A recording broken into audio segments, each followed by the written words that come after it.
Rule is growing on Wall Street and maybe even in Washington, too. Charlie Gasparino joins us now with his special guest, Representative Spencer Bachus, to find out if the rule can actually survive in its current form. Charlie?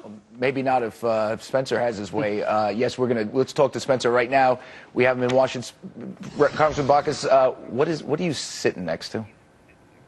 What is that pile I'm sitting of next stuff? to, this is Dodd-Frank regulations, Charlie, and it fills a cardboard box, and every small bank, every small financial company, every community bank, Main Street bank, they've got to comply with this. Now, we're only 27% of the way through the rulemaking, so as they say in the infomercials, and there's more. So this is just the first of 4 big stacks. That's just one of the 4 big stacks. I'm assuming that most of those bank executives haven't read it all. You know, yesterday you made some news that you're going to hold hearings on at least one aspect of Dodd-Frank, known as the Volcker Rule, which stops banks from doing proprietary trading with their own capital, also forces them out of some hedge fund investments. What is your problem with those 2 parts of Dodd-Frank?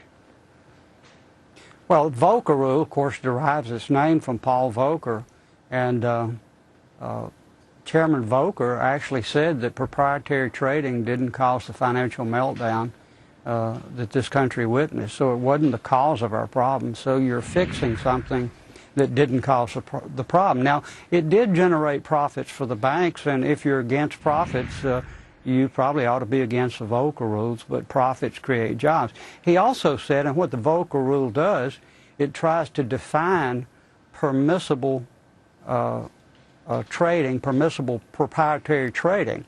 But Paul Volcker, again, he said it's almost impossible to draw a bright light between legitimate market-making activities and hedging and proprietary trading. So Paul Volcker himself basically says it's hard to define it, and I know the Treasury's issued 383 questions, and if you can answer all those questions, you can define whether a certain trade is well, let me ask you this. Are you going to try to get rid of the Volcker Rule? Well, I think I am, unless we can get you will try to get rid of it. The question. Yeah, and let me tell you why, Charlie. That's a headline. When it came up, when it came up, we said, how is this going to advantage or disadvantage American financial institutions against their foreign competition? And we were told that other countries were going to adopt the Volcker Rule so it wouldn't disadvantage us.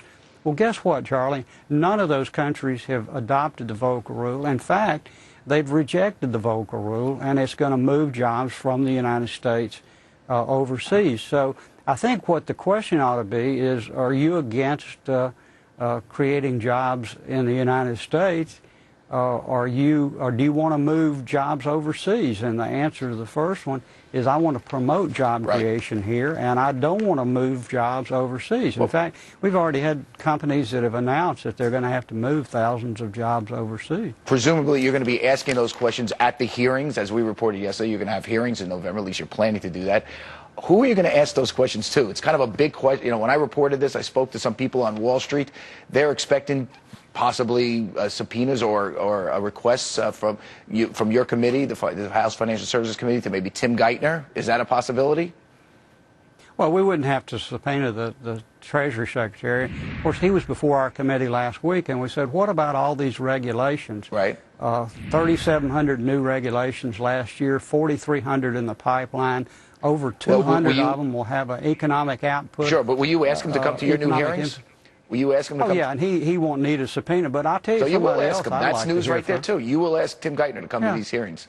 How about Jay? Oh, absolutely, but let me tell you another guy. Okay. Donald Lamson. Donald is a guy at the Treasury Department that helped write the rule.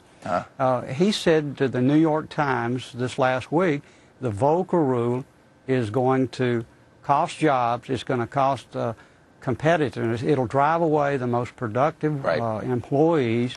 He said it's going to negatively impact profits, and it's going to drive up costs. Well, you seem to be... So this is a guy that worked on the rules, Charlie. Absolutely. You seem to be channeling Jamie Dimon, the CEO of J.P. Morgan Chase, who had many of the same criticisms, not of just the Volcker Rule, but of Dodd-Frank, generally, as hurting competitiveness of banks, preventing them from lending, rising costs of consumer products. One of the reasons why Bank of America had to raise those fees on its debit cards is because of the costs imposed by Dodd-Frank. Will you be calling Jamie Dimon to the hearings? Well, let me say this. It's not the banks that I focus on. It's the economy. It's jobs. It's the American people. Dodd-Frank, this isn't just about banks. This is about the economy. This is about our financial structure. This is about our whole system of capital, creating and deploying capital. That's a no to Jamie, a yes to Geithner.